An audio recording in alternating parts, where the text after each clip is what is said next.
How's it going, guys? We have a past level question for dermatology. We've got a 32-year-old woman who has Stevens-Johnson syndrome. Correct answer. And the reason is because we've got sloughing of the skin following a drug such as a sulfa agent combo, which we have here, sulfadiazine pyrimethamine.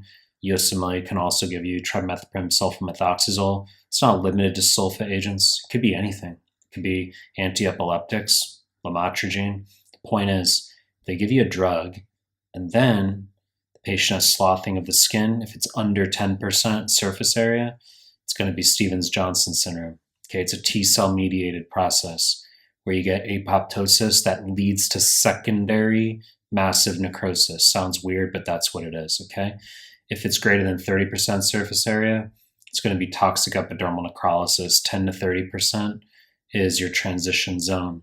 Okay, so that's arguably the only difficult component of this question. Is you're like, well, I didn't know the surface area numbers. Now you do. Okay, under 10% SJS, greater than 30 TN, and then 10 to 30 is a middle zone. Now, if we have no drug that was given, we could be looking at A, B, and C. Now, many of you haven't heard of B before. And guess what? That's why it's fucking wrong. So when you don't know an answer, don't choose weird sounding shit. It's autoantibodies against collagen 7. It's not going to show up in USMLE. Okay, it's a blistering condition. It's usually in response to trauma, such as on the knuckles. Okay, it doesn't look that bad. If you were to like Google image it, it's like, it really doesn't look that bad. Okay, it looks kind of like Botrytis papules for dermatomyositis. But anyway, the high yield ones are bullous pemphigoid and pemphigus vulgaris, the idiopathic ones, right? So bullous pemphigoid, where you have antibodies against your hemidesmosomes.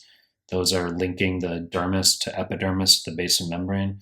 Whereas pemphigus vulgaris is going to be antibodies against desmosomes, namely desmoglein 1 and 3, proteins within the desmosomes that are anchoring epidermal cells side to side.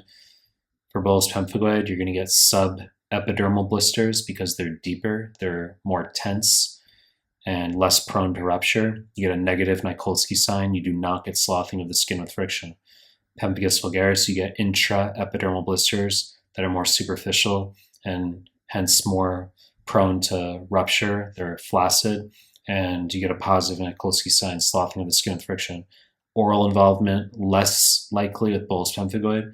Oral involvement, more likely with pemphigus vulgaris. Immunofluorescence is linear with bullous pemphigoid because your basement membrane is continuous.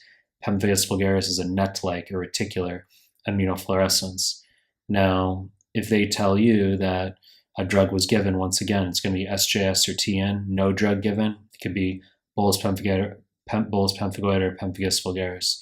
Type 2 hypersensitivity is when you got antibodies against your own tissues, cells, receptors. What they can do is give you an easy vignette, let's say a bullous pemphigoid or pemphigus vulgaris, and then ask you which the following conditions is most immunologically similar to this patient's diagnosis.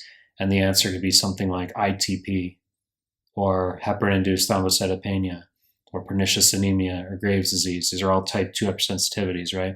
That's how they can do it.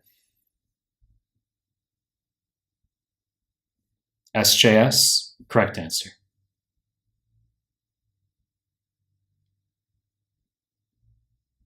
You know the deal. When you may more content on subscription. Appreciate your time. That's it.